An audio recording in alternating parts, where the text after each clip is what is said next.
Beautiful as this building is, it's quite dark, so I put the glasses on now so I can actually read. Now I'd like to invite Mr. Puneet Gaur, the COO of Next Call to USA Up, who is the moderator for the evening awards, to share his thoughts on them and what his own vision is in your own right. Thank you. Thank you. Honorable Lords and Baronesses, respected winners and guests, I will speak for 5 minutes on SaaS, not software as a service, but society as a strategic stakeholder of economy.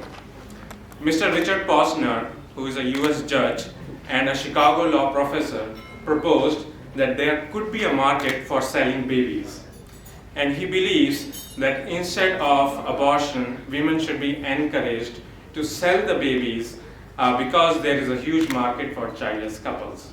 He understands the pitfalls, that this could become a company. Companies can grow just for production and selling of babies, but he thinks since there is a market, hence this is a good idea.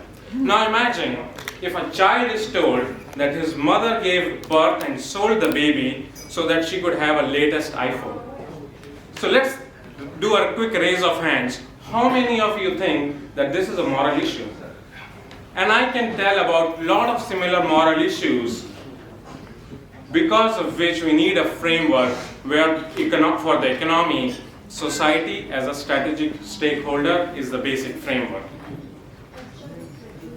Why I'm talking about this here today? Economists have proven and history has shown that when the top cream of the society sits in the same room as a common man, that's when socio-cultural changes happen.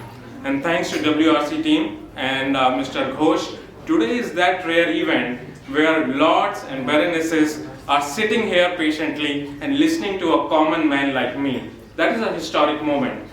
History has also shown that when we sow the seed of change with good intent, it bears its fruits even though it may take 100 years.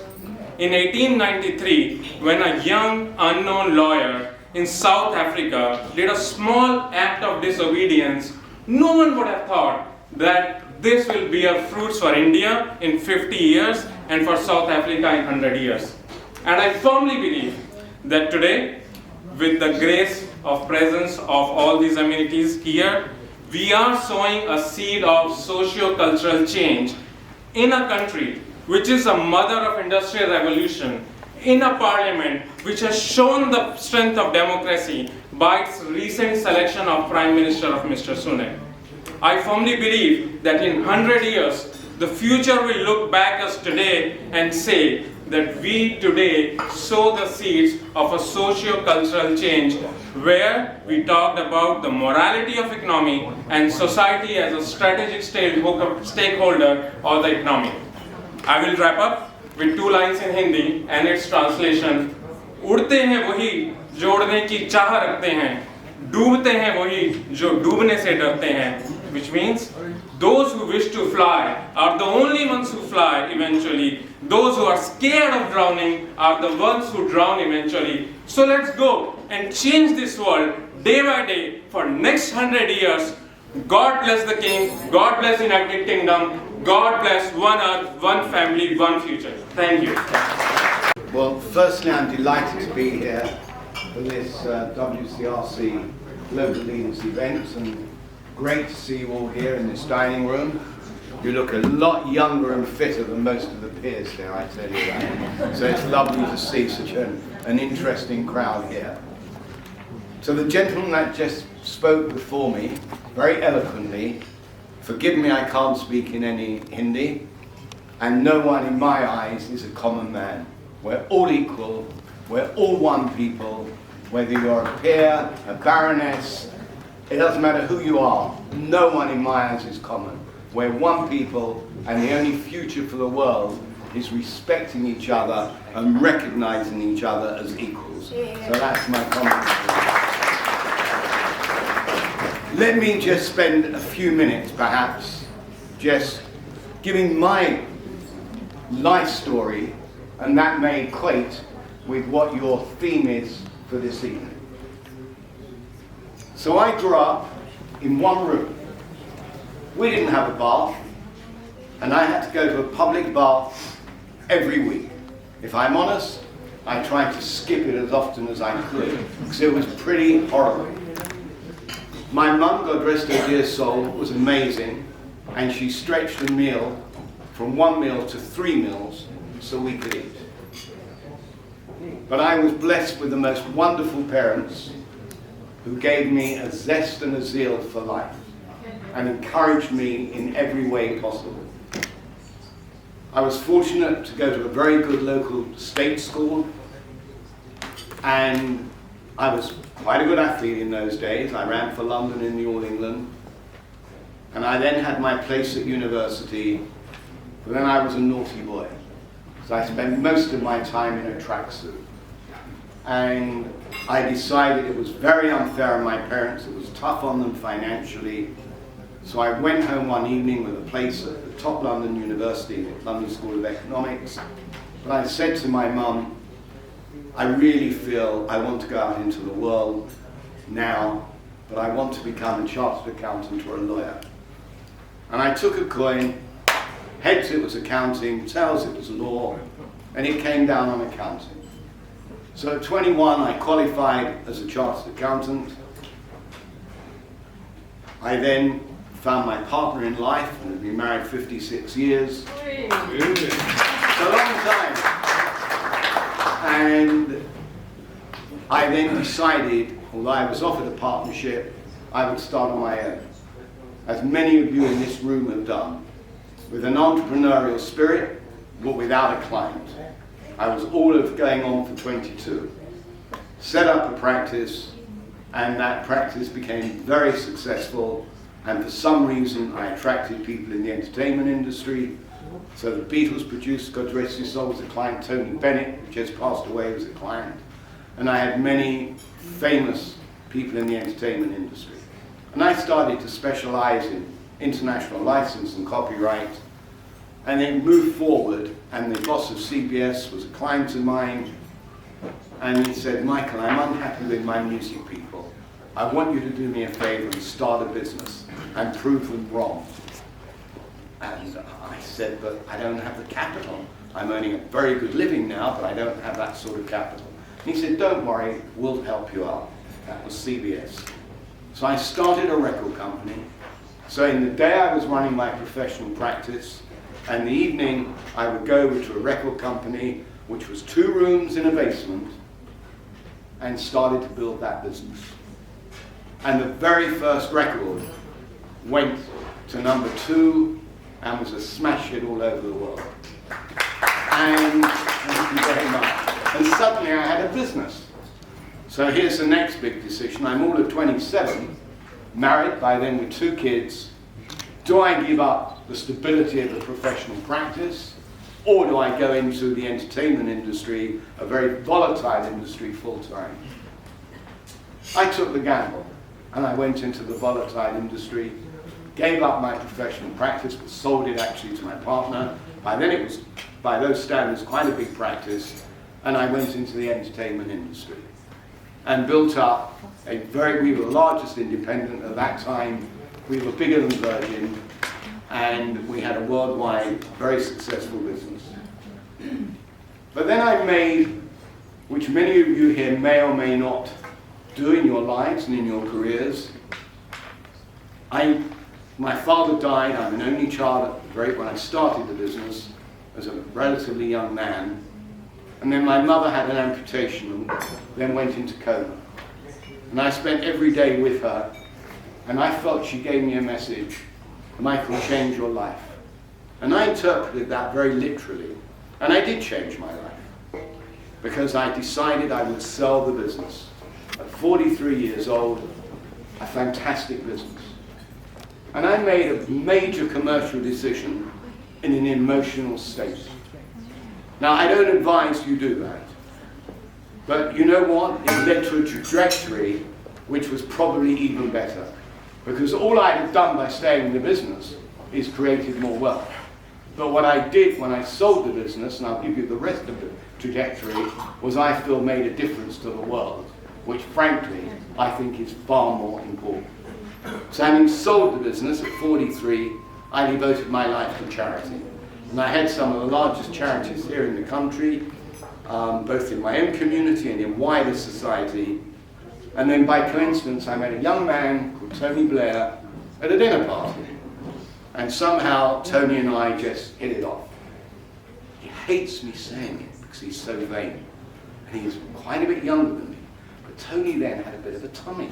And I said, Tony, you've got to get fitter. Start playing tennis with me every week. When I tell him the story now, he said, Michael, I've never had a tummy. He's so fit now. But he did. And we started to play tennis. And every weekend, the Blair family spent at our home. I would go to synagogue on the Saturday. They would be there in the afternoon. They would go to church on the Sunday. They would then be there in the afternoon. And that's how we spent our weekends. No one dreamt he would be the leader of the Labour Party, let alone the Prime Minister. He was my mate. We were friends. John Smith tragically died. I phoned Tony the next morning and I said, Tony, I really feel you should go for it. And I could see he was thinking about it. And I said, whatever help you need will be my honour to do so. The rest, as they say, is history. Tony became the leader of the Labour Party and then the Prime Minister in '97.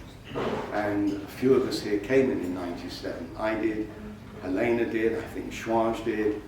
And we came into the Lords, and it was a very exciting time in life. And if you'd have said to me, when I was growing up, you'd become a member of the Lords, the truth was I didn't even know what the Lords was. I mean, this was a very humble origin, going to a public bath, and suddenly you're in the Lords. But that comes back, that was a quirk of fate. It was coincidence that I was at a dinner party with Tony Blair. And that's why when the previous speaker said, there's no such thing as common. My parents were poor, but they weren't common. And as far as I'm concerned, we are all one people. And then that led to Tony becoming Prime Minister, and there was an event in '95. Tony was at my home in the afternoon, Saturday afternoon, and he phoned me early evening. He said, Michael, the assassination of Yitzhak Rabin, is such a tragedy. I would like to go to the funeral in the morning. And Rabin was a dear friend of mine, and I said, Tony, I'm going.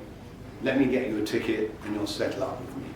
A few hours later, he phoned me and he said, look, John Major, who was then Prime Minister, is going.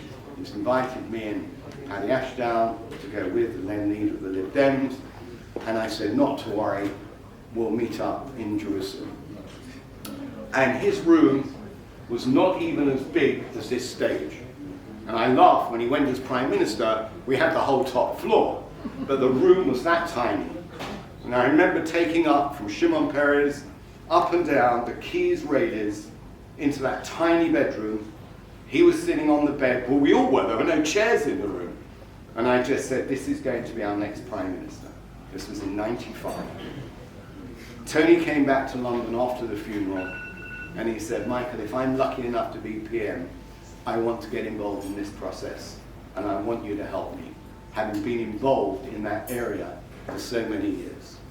And then he made me his personal envoy, and it was a tough 10 years, but in those days, it was very different, and there was nearly a peace deal with Syria with a late Assad. I tell you all of this because life has curves, and you never know where it's going to go. And my wife always said she's married a number of men, although we've been together for 56 years.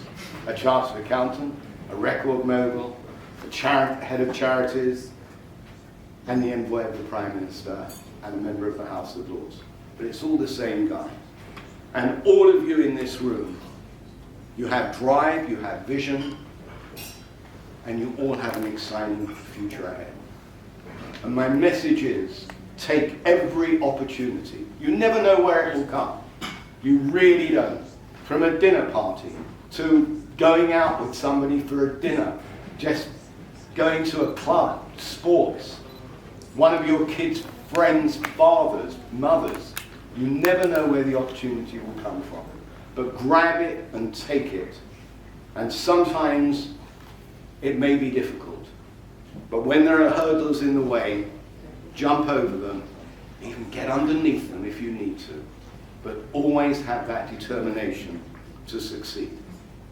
And I think this is one Earth, one family, and one future. Well, for sure, we're only in one Earth. And frankly, we are one family.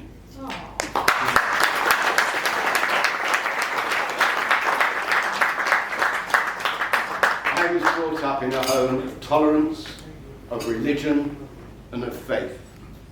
And I've indoctrinated that through my wife into our children, and my son now heads, he's the president of the US Middle East Project, and he devotes his life for a better world, as does my daughter. So that is one family and one future. Unless we look after each other, frankly, we don't have a future. So it's my privilege to be here. God bless you all. Mr. Gosh, thank you for inviting me. Goes to Puneet Gaur, COO of Next Quarter, a company that empowers organisations to grow revenues with data. Puneet is an international speaker on product development and social economics.